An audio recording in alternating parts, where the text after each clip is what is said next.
everyone, it's Dr. Natalie Gunning with Spalding University. Today I'm here to talk to you about fall prevention. As we age, we tend to lose flexibility, bone mass, and muscle mass, which makes us more likely to fall.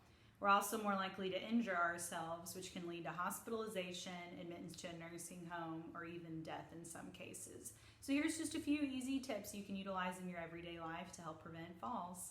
Enjoy. As a physical therapist, one of the most important things we can do is exercise, which can actually slow down some of the processes of aging. So you can build and maintain muscle mass, help bone mass be maintained through resistance exercise, as well as improve flexibility and balance.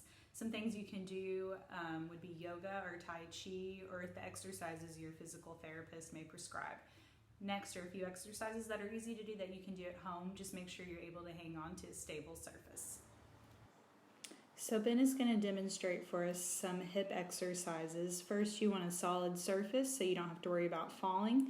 What he's going to do first is hip extension. So he's going to kick his leg back while keeping his spine tall. He's not leaning forward, really using that glute. I would do 10 reps on each side. Next is hip abduction. So he's going to kick his leg out to the side, trying to keep his foot facing forward. Again, trunk stays nice and neutral. He's not leaning over the side, working those hip abductors. I would also do 10 reps on each side of this. Then he's going to turn to the side for us and do hip flexion. So trunk will stay nice and tall, abs in tight, and he'll kick his leg straight forward, still hanging on to his support surface. Again, 10 reps on each side.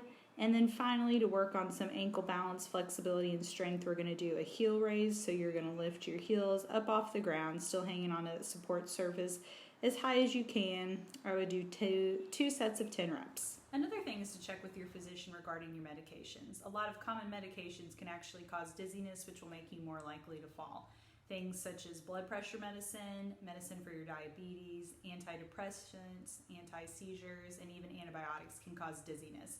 So I would check with your provider regarding any medication as well as over-the-counter supplements you may be taking to see if they can make you more likely to fall, and if there's anything else you can take that would be safer. It's also important to check with your eye doctor. So you want to make sure every year that you're getting your annual eye exam to prevent any declines in vision, because obviously the harder it is to see your surroundings, the more likely you are to trip and fall. So make sure you keep that annual appointment with your optometrist. Wearing supportive shoes is another way to help prevent any sort of falls. So tennis shoes are usually the best. You want to make sure you've got something that has good support all along the side of it, as well as good adequate tread on the bottom. Check your shoes. I know some of us wear our tennis shoes for years on end. This can actually start to wear off and become slick and slippery when wet. So again, you want to check the treads on your shoes. Make sure you have something nice and supportive, and make sure you can tie the shoe strings where they're not too long, where they might fall off and cause you to trip. Sandals, high heels, things without backs tend to not have any sort of grippers on the bottom, and you're more likely to fall. So again, supportive shoes, preferably tennis shoes, are best if you're going to be out and about doing everyday activity. Finally, you need to make sure your house is a safe place to be. So we're going to go through my house and I'll show you a couple tidbits, but you want to remove area rugs when possible. People are more likely to trip on them.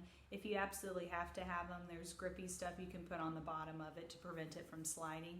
Same thing with your shower. Again, when wet, they can become slick surfaces, especially when you add soap into the equation. So adding a mat to that, so that way you're less likely to slip.